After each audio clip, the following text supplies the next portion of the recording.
उनके यहाँ पहली संतान लड़की होती है, जिससे वे दुखी हो जाते हैं, और कुछ समय पश्चात एक लड़का होता है, जिससे उनके परिवार में खुशी की लहर दौड़ जाती है। लड़का अब स्कूल जाने लगता है, तो आइए आपको लिए चलते हैं इस परिवार में। बेटे का एडमिशन करवाना है, सोचता हूँ किसी अच्छे स्कूल में करवा दूँ। पर कैसे? हमारे खाने के तो लाले पड़े हैं। इस महंगाई में फिर इतने पैसे कहाँ से आए? माँ, भूख लगी है, कुछ खाने को तो दो। कल भी तो बासी रोटी दी थी और रोहन को तो गरम गरम रोटियां। चुप कर मनोज कहीं की, जो मिलता है चुपचाप खा। जरा सी जान है और दिन भर ठूसती रहती है। काम की न काज की, दुश्मन अनाज की। क्यों ना तुझे भी काम पर लगवा दूं। पर पिताजी, मैं अभी छोटी हूँ, मैं भी पढ़ना चाहती हूँ। मैं वादा करती हूँ, भैया से भी अधिक नंबर लाकर दिखाऊंगी। मैं काम पर नहीं जाना चाहती। काम नहीं करेगी तो खाएगी क्या? तेरे भाई को भी तो पढ़ाना है। कल से 2-4 घरों में काम पर लगवा देती हूँ।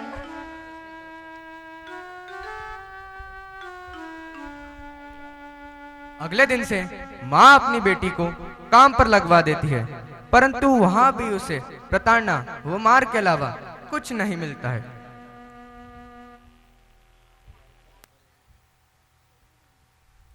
ए लड़की, जरा अच्छे से कचरा निकाल। हाथों में दम नहीं है क्या? सारा कचरा उड़कर आ रहा है। मैडम जी, निकाल तो रही हूँ। आप पंखा भी तो बंद नहीं करने देती, कचरा तो उड़ेगा ही। जुबान लड़ाती है, बदतमीज कहेगी।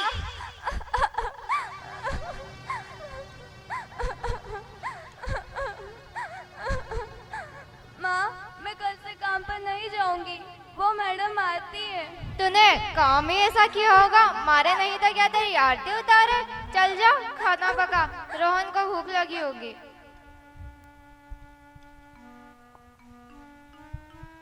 माँ, भूख लगी है, कुछ खाने को दे ना। आजा बेटा, बता क्या खाएगा? अरे रोहन, सर्कस लगा है, चल देख कर आते हैं। पिताजी, पैसे दे दो, सर्कस देखने जाना है। ले बेटा, जल्दी आना।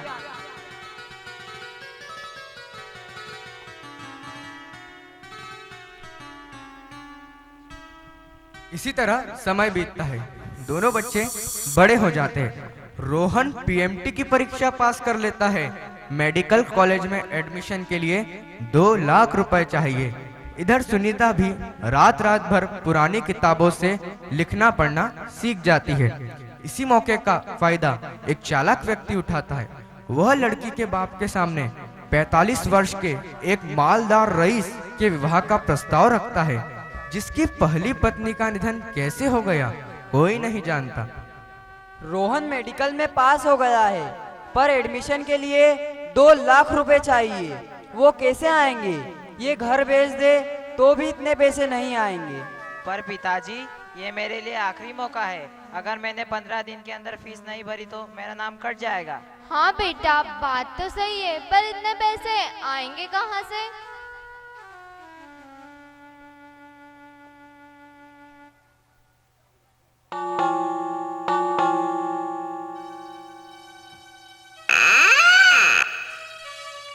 नमस्कार भैया। नमस्कार, पर आप है कौन? मैंने आपको पहचाना नहीं। अपना मददगार ही समझिए भैया, मदद करने आए हैं। कैसी मदद? तुम्हारी मदद, तुम्हें मेडिकल में एडमिशन दिलाने की मदद। क्या सच भैया? हाँ, पहले एक बात बताओ, बेटी का विवाह करोगे क्या? एक मालदार आदमी है, कहो तो बात चलाऊं। मतलब समझे नहीं। यदि बेटी का विवाह उससे करवाओगे तो पूरे 2 लाख रुपए मिलेंगे। पर मतलब क्या भैया? बस उम्र में कुछ सालों का अंतर है, करीब 30-35 साल। क्या? नहीं भैया, ये अंतर तो ज्यादा है। सोच लो, बेटे के भविष्य का सवाल है, फिर इतने पैसे कहाँ से लाओगे? अरे, उस मनहूस का क्या अचार डालेगी? और 2 साल बाद उसकी शादी का खर्च क्या भगवान उठाएगा? अच्छे रिश्ते को ठुकराया नहीं करते। तो ठीक है भैया, कल सुबह अपनी बेटी को दुल्हन बनाकर इस पते पर ले आना और रुपए ले जाना।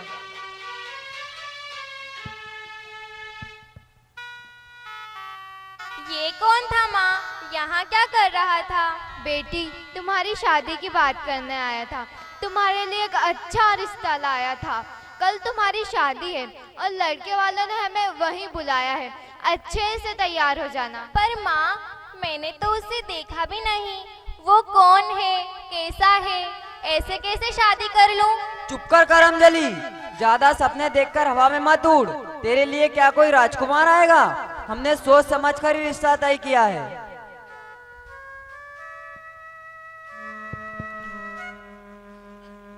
इस प्रकार माँ बाप अपनी लड़की को डांट डपट कर शादी के लिए राजी कर लेते हैं और अगले दिन बाप धोखे से ले जाकर अपनी भोली बेटी का विवाह उस अधेड़ व्यक्ति से कर देता है। यहाँ भी उसे प्रताड़ना व अत्याचार के अलावा कुछ नहीं मिलता है।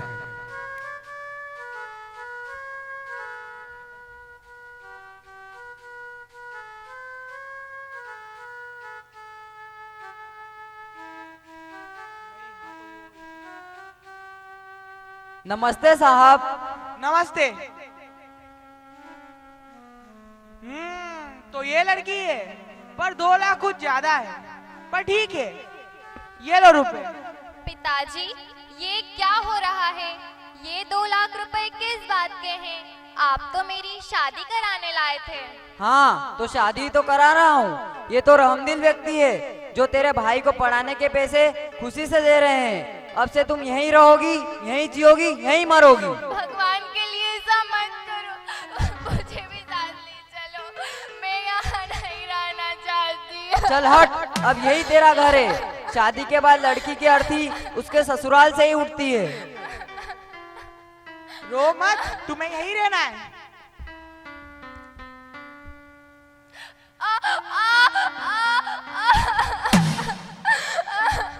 अब से तुझे यहीं रहना है, समझी?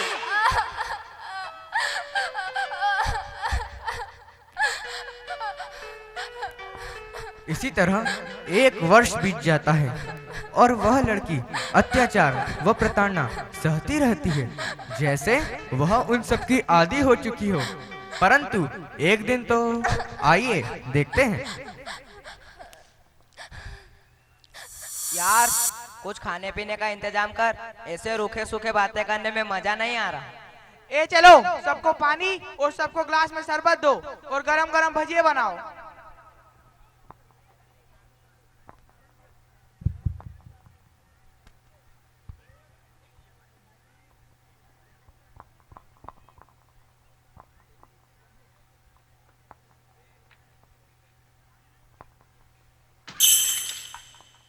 इतना वक्त बीत गया, पर तुम अभी तक हमारे तौर तरीके नहीं सीखी। इतना महंगा ग्लास तोड़ दिया। पहले ही 2 लाख भारी पड़ रहे और आज दिन नुकसान कर दी रहती है।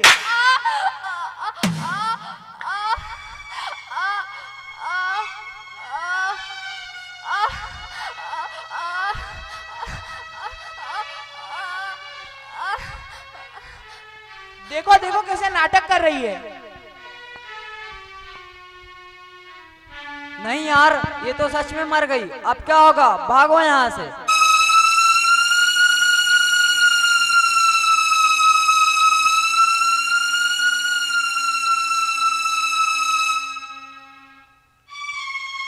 अरे, लगता है यह तो मर गई। इसकी हालत देखकर लग रहा है इसने महीनों से कुछ खाया नहीं। हाँ साहब, इस मकान में जो व्यापारी रहता था वो बड़ा ही जालिम था। लड़की की लाश को इधर लेटाओ और घर की तलाशी लो।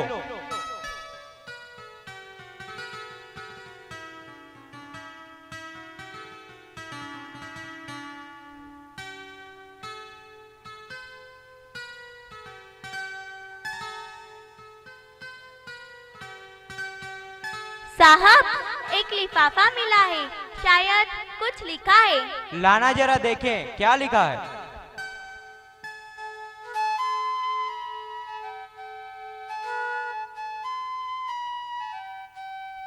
इसके माँ बाप को बुलाओ और उन दरिंदों को पकड़ कर लाओ।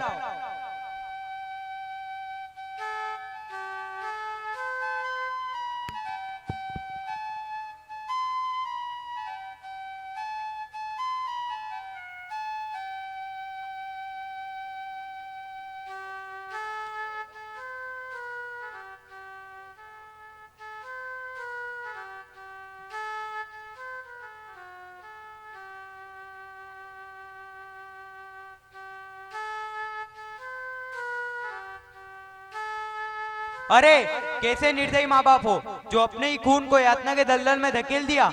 ये लो पढ़ो, तुम्हारी बेटी तुम्हारे लिए चिट्ठी छोड़कर गई है और उसकी आखिरी ख्वाहिश थी कि तुम्हें यहाँ बुलाया जाए और ये चिट्ठी तुम्हें दी जाए। अब पढ़ो।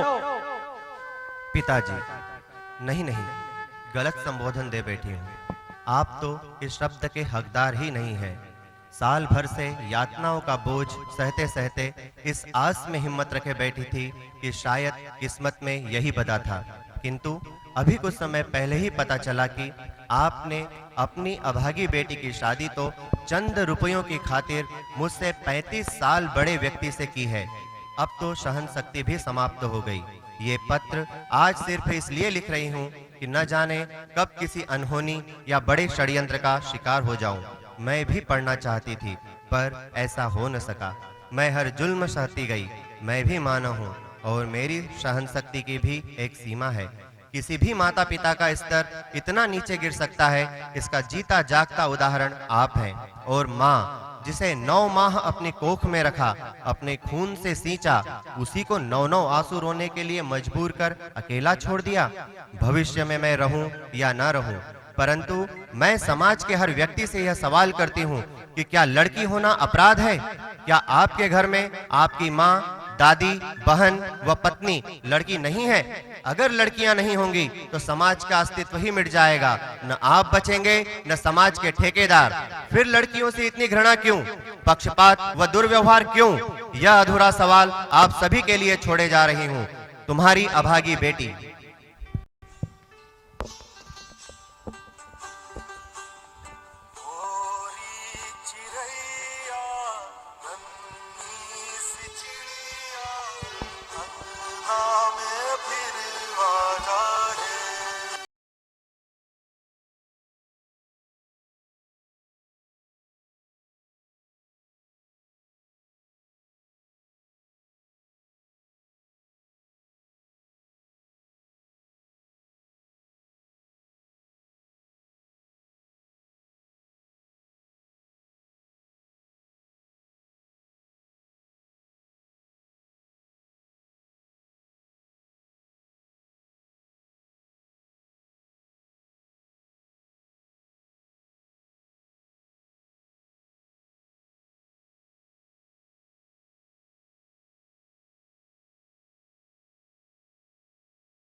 आज इस बालिका की मृत्यु से हम सभी का मस्तक शर्मसार हो गया है। सच्ची श्रद्धांजलि के तौर पर आइए हम सभी यह शपथ लें। मेरा आप सभी पालक गणों एवं अतिथियों से विनम्र निवेदन है कि आप सभी अपनी अपनी जगह पर खड़े हो जाएं। मैं पुनः दोहराता हूं, आप सभी अपनी अपनी जगह पर खड़े हो जाएं एवं अपना दाहिना हाथ आगे रखकर मेरे साथ शपथ लें। हम शपथ लेते हैं कि आज के बाद हम अपनी बेटी को लक्ष्मी और सरस्वती का अवतार मानकर उसे वही प्यार और स्नेह देंगे जो हम बेटे को देते हैं, और हमारे आसपास ऐसी किसी भी घटना को बर्दाश्त नहीं करेंगे एवं ऐसा होने पर उसके विरुद्ध आवाज अवश्य उठाएंगे। जितना ध्यान बेटे पर, धन्यवाद। Hello That was a wonderful presentation, and now it's time we'll listen to the blessing words of our esteemed chief guest, Mr. K.M. Gautam. So I request respected sir to please come on the stage and speak a